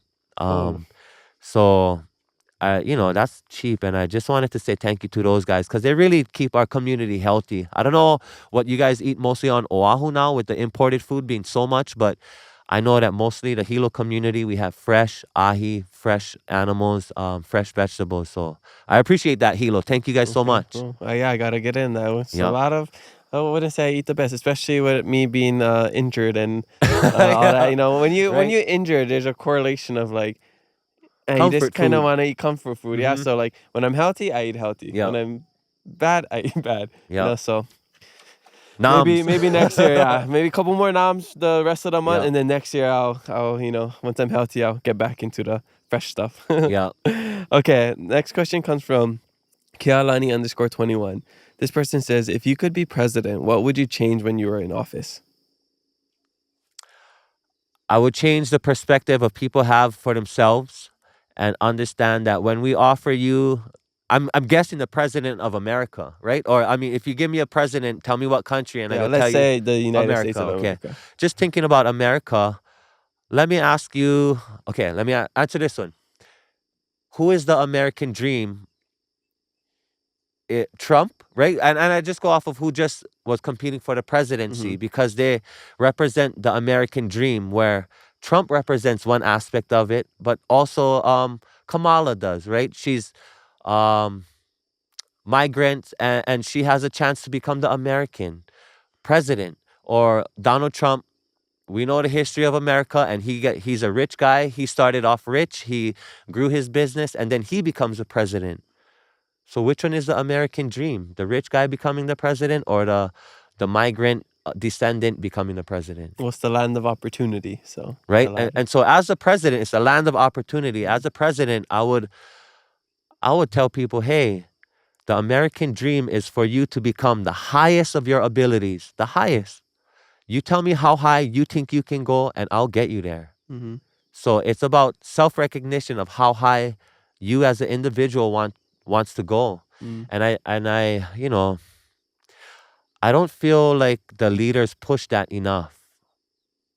When I It's hard think when they're just fighting with each right, other. right, when we vote for president, who we voting for? Is it the one that's going to give me the American dream, or we got to listen to their policy and taxes and tariffs and trade? And the normal American cannot learn that about that stuff if they're fighting for their dreams. What are you going to know about tariffs if I'm fighting to open up a little kids school because I want to watch kids that are 5 to 10 years old and I want to be a young educational trainer? I cannot learn about that. So maybe as a leader, I gotta help people learn about their dreams as an individual and push you towards that, because that's what America is built on, right? America is built on you being able to accomplish the American dream. And so as a president of America, I think that's what I would help push. People, individuals understanding their American dream so they could utilize the system that we built. And we built this system not off of only positive, good things. It was built off of a lot of negativity. So, hey, we better be using this space that we created to incentivize the future to become what their dreams are. Awesome. And vote for Leomana Turalde 2025. Turalde 2025. 2027. 2026. 26. 2026. All right. Early registration. Last question comes from uncle_Ja. This person says, how did you walk the line as a Hawaiian who served in the U.S. military? Asking for a friend. We already talked about this, but if you could just give like a, one sentence answer saying like maybe some advice for somebody going through that. I think for all of us who are similar to being Hawaiians in this occupied space with this history, self-identity is huge, and the pride you have in yourself. Everything will be negative when you talk about America's occupation on Hawaii, but the one thing that can never be negative is how much you love your ohana, how much you love your people, and how much you love your aina. That's what we all strive for as humans. Family, a home, and a group, right? So to me, people got mad, especially in the military and Americans, when I talk about the occupation of Hawaii and our history and the military. But they never disliked me. They never disagreed. They never hated on me. They never told me I'm not invited. Actually, the more I talked about it and the more pride I had in myself as a Kanaka, the more I got invited to spaces, the more I got to educate I got into fight with Planning Marines, honestly. I got into fist fights. I got into yelling battles with my team. Like real fights. After the fight, I got more respect. They understand where I'm coming from. Plenty of them right now advocate to the freedom of Hawaii as military members. Plenty of the veterans that I know, they stopped looking at it as a negative thing, and they started listening to me and understanding me and the way I expressed, like, hey, we didn't lose a fight and get conquered. That's not why I'm emotional. I'm emotional because the legality of politics. And if you look at it through politics as a service member and you don't agree with me, then you occupying a space and you're actually committing terrorism and treason. Just like, just like the captain said. But as a military member, have pride. Have pride in your people. Have pride in who you come from. Have pride in what you talk about. Have pride. Have self-identity, because everyone lacks that. Everyone lacks the pride. Everyone lacks the self-identity. People are really out here finding self-identity later in life, like until their last breath. So my recommendation is understand who you are, and everything gonna fall in place, because when you know who you are, that's what everybody respects. Yep. Kako'o. Yep. I believe that. All right. Mahalo, everybody, for the social media fan questions. Make sure you leave some for our next guest, and maybe your question will make it on the podcast. All right. I really don't know how much sun we have left, but I'm gonna keep going. Okay.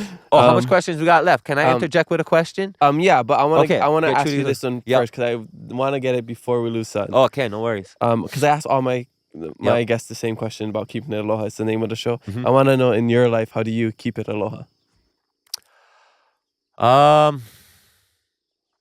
I try and smile every day to everybody that I meet. I have a olu personality, even though I'm a Marine combat veteran. I'm really aggressive and serious about life. But when I meet people, I kiss them, I aloha them, I honi them, and I really hug them. And I let them know that our kupuna went through these experiences that we got to live the trauma, right? Like, I lived the trauma of what my kupuna experienced, and maybe for the haole kanaka, you got to live the trauma. And so when I meet people, I don't judge them on that. I expect ho'oponopono and aloha between all of us, right? If you're really pono, I expect the kindness and reciprocation of what's been taken and to just give back. But the way I keep it aloha is, when I hug people and I aloha as in greet them, I don't greet people as an enemy. I don't greet people as a stranger. I don't see people as you and me. I hug every person like they're from my tribe. I hug everyone like they're from my town. I hug everyone like the Japanese lady in KTA who hugged me as a little boy, knowing that I had to grocery shop for my family at 10 years old and I don't speak English. Mm-hmm. That lady helped me out. The haole lady at the library when I never know how to read, so I could go get a book, who helped me find it. And when she goes, oh, little Hawaiian boy, you don't know how to speak English? She teach me how to read a little bit, how to pronounce what instead of who what, right? So these little things that I got in my life from people not from here all around the world is, I really try and be aloha and stay present with them. And when I say hi, I really let you know that I'm present. I hug you. I freaking squeeze you tight. So you know that I'm serious. I'm not joking. I take the wind out of you. And I do that on purpose because I really want you to feel my mana. I really want you to know that when I come and tell you aloha, I'm a freaking character. I go aloha you. I go squeeze you. Hey, what's up, cuz? I go ask you real unique questions. Why? Because I really know about your life. And so that's the way I keep it aloha, by genuinely greeting you. And not only when I say hi, but when I say bye. So hug them, kiss them, honi them, and, make it like we're never going to see each other again. So that way I really take it in and appreciate the moment. So that's my way. I teach my kids that too. Awesome. Always be present, always love, always hug tight. Okay, just don't hug me tight right now. Because your broken arm. Yeah, I break up the first time. I'm sorry. I'm sorry. Yeah, that's why I had to get surgery, because you broke it the first time. All right, well, yeah, beautiful answer. You said you wanted to ask me something? Yep. Yeah. Did you want to ask me if I really do shishi on the shishi break? Yeah, hey, right? Yeah, Because that's I what was you watching. I was like, wow, hey, shishi break. Is that a break, or is that like a way you segment your podcast? Both. Yeah, you segment your podcast into timing, or you interject with your advertising. Maybe you can put some ads on. But yeah, shishi break. That's for real. It's for real. I mean, where did you saw me go today? Right? Yeah. I go in the bushes today. It's the first time going in the bushes. Gotta be because you're drinking good stuff. What you drink that makes you go shishi in the show. Exactly, yes. Which is usually shaka tea. Yep. Usually water. Today a little bit coffee. Today a little bit coffee. Yeah. And I know you asked me, I got another tip, or what you said. What life is your hack? life hack? Okay. I usually wait to the end, but this is a special episode. You can share it now if you want. Because this is gonna be my first answer, and it kind of has something to do with shishi, and I know it's kind of whatever, but this is a real life hack. Duru. Okay. Right? Every day. You gotta do it every day. That's why you gotta do it. The life hack is doing it every day, and you do it right when you wake up. I used to wake up and go running the first thing, and then I come back and use the lua. But I started working construction with my stepdad at 16, and we usually start at 5 a.m. Yeah, wake up, out. And if you're the young garut, you go meet all the foremans, and the foremans, they leave early for what? Have coffee at the restaurant, talk to the other, other foremans. And I realized, oh, wow, we leave early and I know use a bathroom. And my stepdad told me, hey, once you leave the house, if you work construction, you got to use the bathroom because the construction site sometimes no more bathroom. Sometimes you got to make doo-doo and only get one porta potty or else you're at somebody's house and, you know, you work in construction, right? You know, like, sweaty and yeah. gross, yeah. And it's easier as an animal to move, to digest, to get your body in full swing at 100% if you clean your system out, right? So if you just fully drop everything out of your system in the morning, right before sunrise, the rest of your day can be dedicated to operating and just going. I agree. Yeah. I'm a proponent for going right in the morning. Right in the morning. But what if you can't? I'm telling you. Like, what if some people can't? That's the reason it's Then you gotta eat better, life more hack. fiber.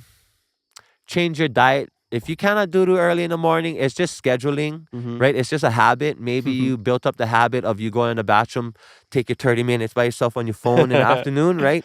But you get cameras in my bathroom. Yeah, right on the How phone. you know? Right on the phone. Get one facing down and one facing you the whole time you're making doo-doo. Girlfriends always say, hey, stop sitting on the toilet for a long time. Because you get hemorrhoids. Right. My girlfriend tell me that all the time. I use the bathroom, takes about 2 minutes, and then the out of 30 minutes is me It's on checking the my phone. social media. Yeah. Yeah. But that was one of the real life hacks that I implemented in my life. And, you know, it might not sound too serious, but if you make this a daily routine, right? Life hack. I call it getting light in the morning, especially before sports. I always try. Right? Yeah. And it helps you. The coffee might help too. It helps you, you know, and not only for your daily energy levels, but it helps you when you got to go party. Let's say you got to go to a party on a Saturday and then you're going to the club at night. So if you're in your 20s and you just started to go out, know that if you clean your system, when you go out, you don't got to clean your system. You don't got to worry. You don't got to go to that house the party, next day. right? So you don't got to worry about you got to make them smell that smells weird and you know, so strategic. Yeah. So just going back to shishi and doodoo, right? Yeah, shishi doodoo, strategic doodooing. Yeah. Yes. And Honolulu Coffee Company, they're stoked that they sponsored this episode because it relates to coffee. That's yes, why. yeah. Who like I have so many. I don't drink coffee. I'm not a coffee drinker like that. But how many times where I have a friend that's like, oh, drink coffee, gotta go to the bathroom, right? I started drinking and that's coffee what we're with trying ghee to and promote MCT here. oil. That's what we're trying to promote is that people buy the coffee so it helps you go doodoo in the morning. I mean, yep. That's why we're here. Drink and that's exactly, and helps, that's how we're ending now. Coffee helped me run. So I used to, right out down here, I used to race triathlons, right? I got into Ironman, I got into Lava Man. I was a Lava Man champion. What haven't you done? And coffee was the biggest thing. And after you drop the load in the morning, your body can absorb this a lot better. Oh, okay. So before and after, maybe. Before and after. Yeah. Before and after. Yeah. And you know, they do coffee enemas. I'm not saying that I never got a coffee enema before, but I know that that's what they do. But cleaning the system is my life hack. Okay. And if people take it serious, it will lead you to accomplishing all of your dreams. Something so small. All right, you heard it here first on the Keep It Low podcast. All right, so you have some questions before. Yep. Okay, I had another one from this is a scientist, Dr.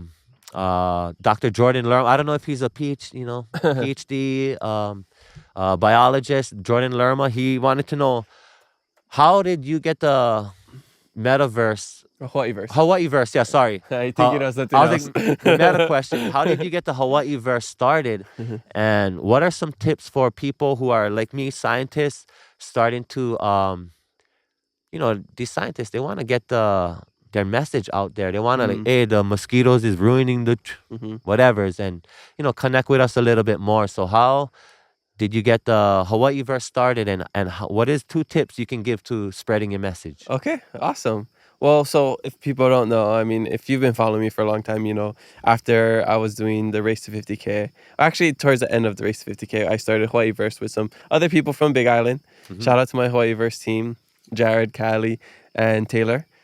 So we started it because we wanted to support local businesses. We all collectively didn't like seeing the local businesses shutting down, especially in Hawaii. So I met them through that, and we started this thing to support local businesses. It was an online platform for strictly local businesses, kind of like a local version of Yelp and Groupon, where they have discounts where you can give it to people to have them come into your door. So we started that. We started doing these spotlight videos for free. Everything we was doing for free. Wasn't making any money. And we were just highlighting their products and their services. So we started that. And then, we use social media to leverage everything.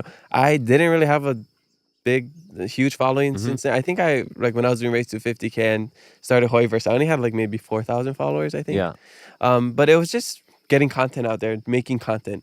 I think people are kind of hesitant to make content because, it's a vulnerable thing. You're putting it out there for the world to see, and you want to be right. Make sure you're not saying anything bad. You want to make sure you're speaking adequately. All kinds of stuff. I think that it's all those factors, but I think just the tips I would say to starting anything, and whether that's just a podcast, a business, and you're trying to promote it, is that I would say work with others. Yeah. Because you can't do everything alone, especially if you're starting a business. I think everybody should be on social media if you have a business. That's the world we live in right now. And influencer marketing, I think that's super, I was an influencer for Hawaiiverse.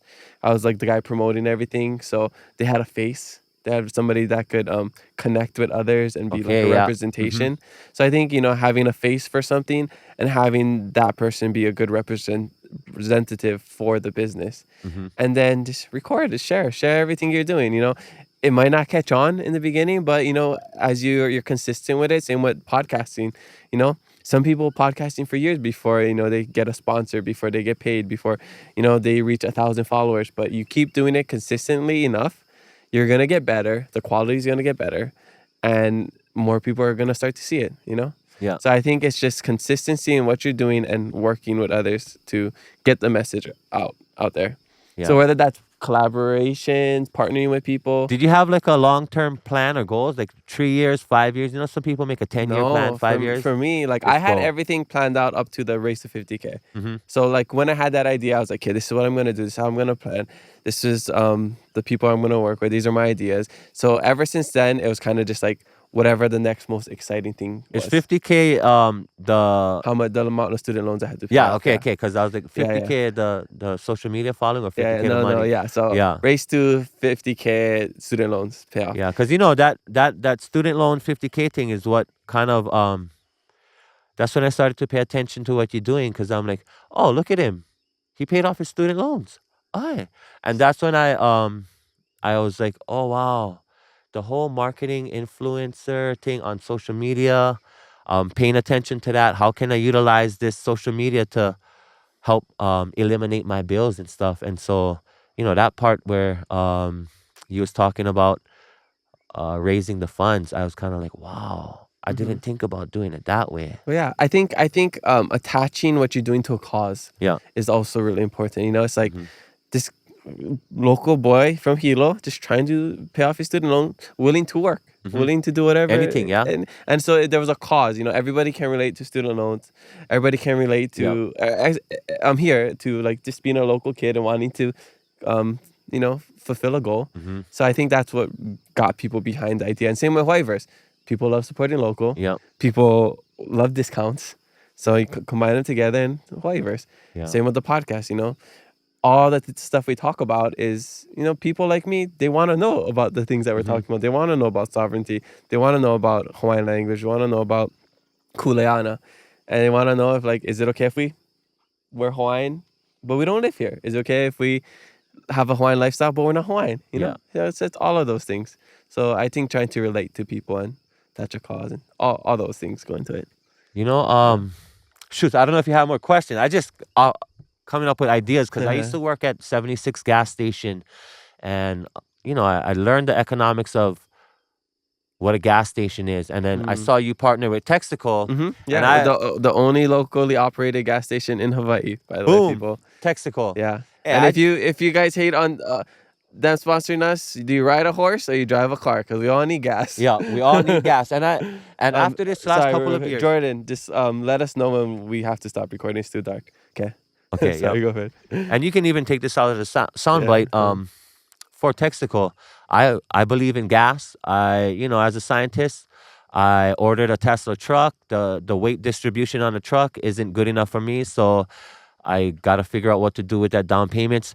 But I enjoy the use of fossil fuels over trying to put up some big windmills in Ka'u, over fracking, because we've seen that. I lived in Leilani. I saw what the lava did. But moreover, I grew up as in high school. When I went to Mauna Kea, I got a job with Cal's Union. That's a 76 in front KTA as a mechanic. And you know that they don't make too much money on gas? Couple cents? Like the company doesn't? Well, Like the gas station? The gas station, yeah. Like So is it like the movies? So the movie theaters, they don't make money on the box office. They make money on the concession. cigarettes. Yeah. Yeah. So cigarettes was the number one. Cigarettes and snacks. Oh, okay. So it is like this, like the theaters where it's not the gas sale, it's not Bare the ticket minimum sales, gas, yeah.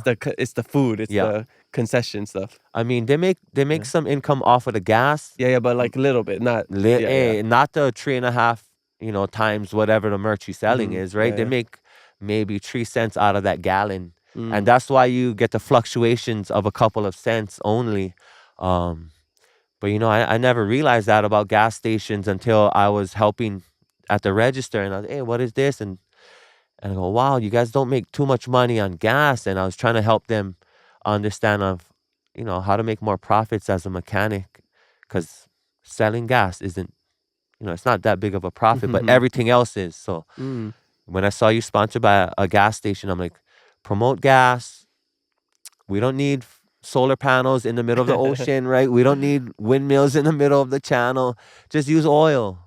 I think it's just the idea of big oil. Big oil, and it's what it does to the environment.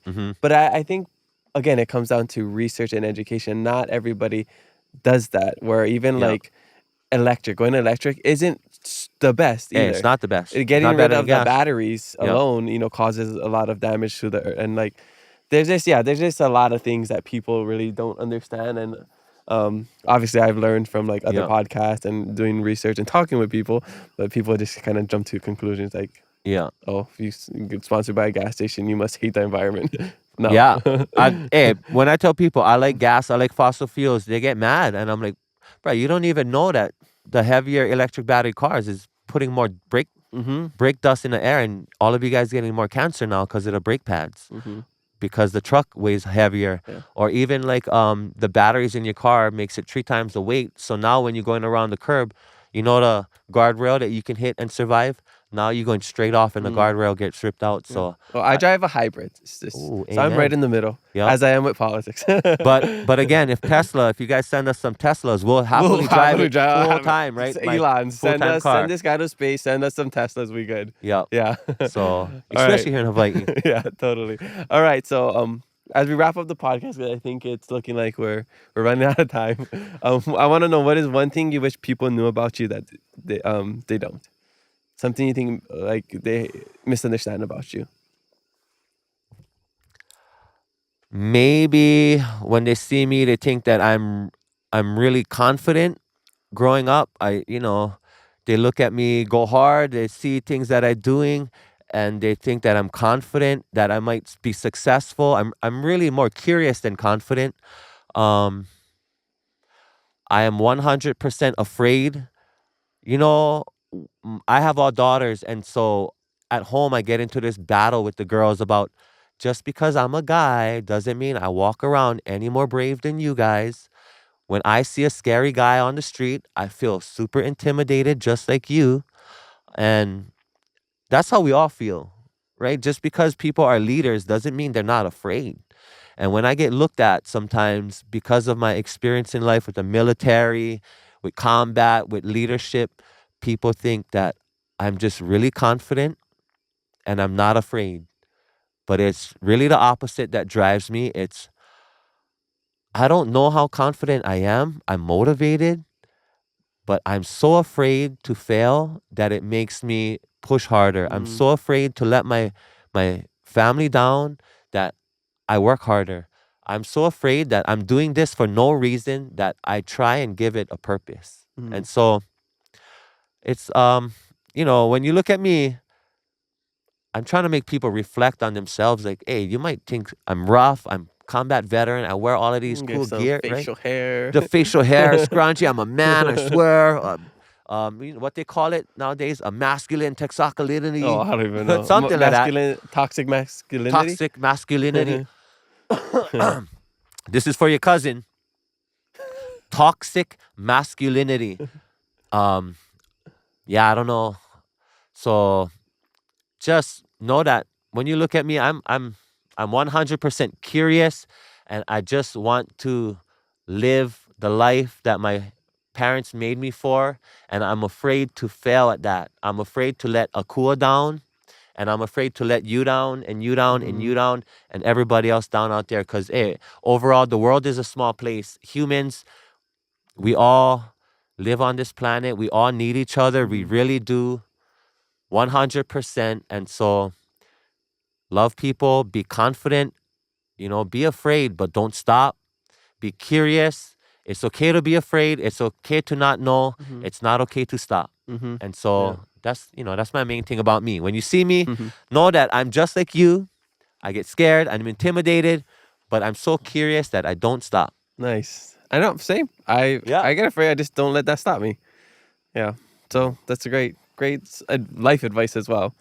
All right, so I think we got to wrap up soon because it's getting pretty dark if you're watching this feed. Last fast 5 questions. These are just rapid fire answers. Okay, yes, let's go. Favorite childhood snack? Vienna sausage in a can with Nice. Tabasco or Tapatio right inside. Mix them up. Yep, I don't eat that anymore, but as a kid, that was it. Favorite guilty pleasure? Ooh, I eat nam sometimes. Shout out And to this, Nam. This is not I'm not paid. sponsored. I'm not sponsored. We're open to it. I don't even buy it. Jen, I don't. Kama, Even if you hit send us it up. to me, I won't eat it. It's just my guilty pleasure when I walk into Kilka General Store after a hard day of freaking cutting grass, weed eating 3-4 hours. The lihimoy nams is right there, and I don't know what it is. It's just back to normal once I eat that. Yeah. Right on. Okay, favorite part about being Hawaiian? Favorite part about being Hawaiian, I have these things, these people in my life called kupuna, and I can depend on them for all of my self-identity, my cultural identity, and all the answers that I need already. And if you need answers, your kupuna already came up with them, and you just got to go ask them the questions. Nothing new under the sun. That's what the Bible says. They already know it, yeah. So favorite part about being Hawaiian is having kupuna. Nice. Favorite Hawaiian word? My favorite Hawaiian word, ho'oponopono. Ho'oponopono. Nice. And ho'oponopono, a lot of people can use the practice nowadays. Ho'oponopono originates as the family practice between family members to resolve a family conflict. It wasn't, ho'oponopono means to mend back, to re-mend, to re-secure and to heal. But to redo anything, that means it had to be already together, right? To make ho'oponopono, it had to be broken up from something already. So ho'oponopono. I love that. Okay, and last one, your favorite hula? Like my favorite hula that I dance. see other people do, or it's my favorite hula to do dance, myself. yeah.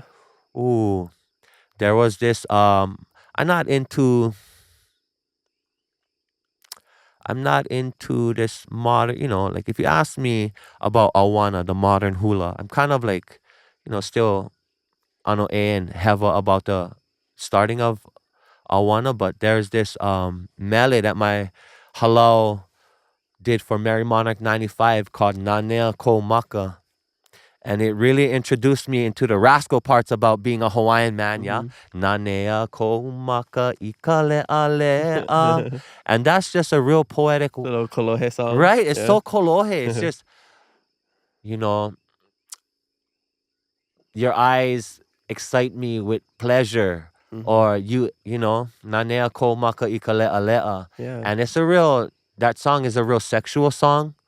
And which Hawaiians had yes, songs and chants and right? stuff like that. Yeah. And it's it's a real poetic song. But every time I hula that song, the crowd goes wild. And you know, my wife at home, she's a hula dancer. She gets the crowd going wild too. And so whenever I hula this song nowadays, it's just me and her at home. And so it's one of my favorite things, my favorite hula, you know, Nanea Komaka, because I really hula this for her. And yeah, that's why we're about to have a kid right now. Yeah, we're about. That's the foreplay. Yeah, you know. The hula. That's funny. Okay, well, mahalo. You know, that's all we have for you today. Right on, Thanks for Kamako. hanging out with us, and shout out to Honolulu Coffee Company for hosting us over here, giving us a tour, doing all the things that they do. You know, everything is handpicked, roasted in Honolulu, and straight farm to cup coffee. So I think that's super cool. And you know, I'm excited to try a little bit more. My girlfriend's gonna be stoked because she's a coffee drinker. Oh, yep. But yeah, is there anything you want to share before we wrap up? If not, tell us where we can find you. I just want to say mahalo. I'm proud of you. Hey, I'm super proud of you.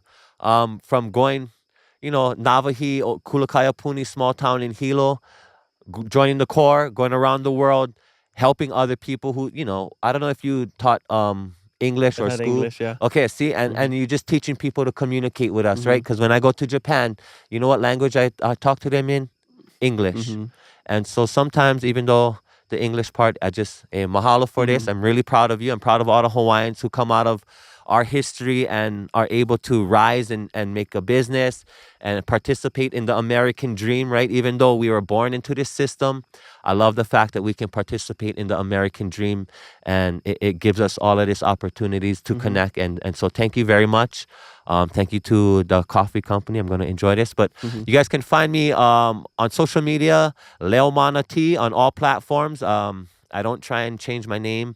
It's Leomana on all platforms. You guys can email me, omgkray@gmail, to get on top of our list for halau next year.